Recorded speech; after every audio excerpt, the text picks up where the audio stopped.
আজ tiffin box episode number 22। চটজলদি আর healthy এই টিফিন বক্স হাতে গুনে 5 মিনিটেই রেডি করে ফেলা যায়। আর আমরা কম বেশি এইভাবে রুটি খেয়েছি কিংবা খেয়ে থাকিও। গরম গরম রুটিতে ভালো করে ঘি মাখিয়ে নিয়ে তারপরে চিনি, গুঁড়ো চিনি বা গুড় দিয়েও আমরা খেয়ে থাকি। আজ আমি সেভাবেই রুটিতে ঘি আর চিনি দিয়ে মেখে রোল করে নিলাম। ঘিটা আমি বাড়িতেই তৈরি করেছি। বাড়ির ঘি আমি ব্যবহার করি মোটামুটি রান্নাতে। আলাদা করে ঘি আমি বাজার থেকে কিনে আনি না। রোল করা রুটি মাঝখান থেকে কেটে নিয়ে টিফিন বক্সে দিয়েছি। 2টো রুটি রোল করে দিয়েছি। টিফিন বক্সের একটা পকেটের মধ্যে রেখেছি 2টো সোনপাপড়ি।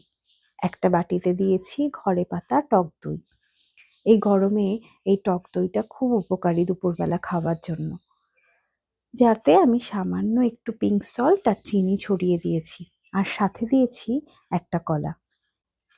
কি হলো তো 5 মিনিটে টিফিন বক্স রেডি। ভীষণ সাধারণ একটা টিফিন বক্স, কিন্তু দুপুরের টিফিন টাইমে এই টিফিন বক্সে টিফিনটা যদি পুরো শেষ করে ফেলা যায় তাহলে অনেকক্ষণ পেটটা ভরা থাকে।